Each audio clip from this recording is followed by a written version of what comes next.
question that Rainer Babak has raised is, does citizenship have a new dimension? And I think it's he has clearly stated why this is the case, and I would just like to get into more detail here. And I would take three examples. The one is mobility and migration, the second is binational families, and the third one is diaspora. So the sheer fact that we have migration is something that is historically not new, but what is new in Europe is that more people are coming or moving within Europe than leaving.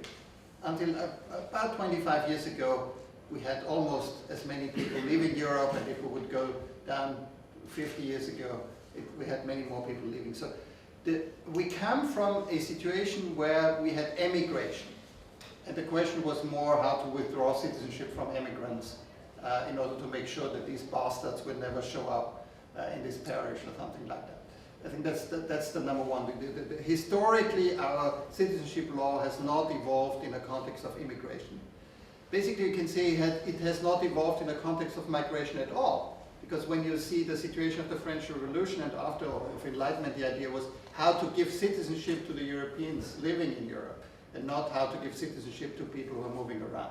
I think the issue was, and this is why everybody had ius soli citizenship some 200 or 300 years ago, except the aristocrats, because you were born into a town, you were born into a feudal entity, and you were belonging to the superior landlord by birth. This is why it was ius soli. Yeah, you were not born with rights. And the ius sanguinis basically came into being via the French Revolution, also the American one, that saying no, people are born with natural rights. So historically, the ius sanguinis was the revolutionary approach against the feudal ius soli. And only countries like the UK that never had a revolution of the modern type past the French Revolution have kept this ius soli, but not because it was so modern, but because they didn't need a revolution, they had a more incremental change. And this is why it made way to Australia and New Zealand and the US, because these were just American colonies and they had British law.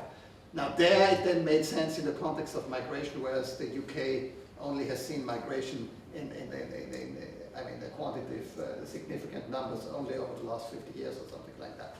So historically it's different. But now we are in a situation where Europe, as Rainer Babak has already hinted at, has large-scale immigration and mobility within the states. So most countries in Europe have more immigrants than immigrants now.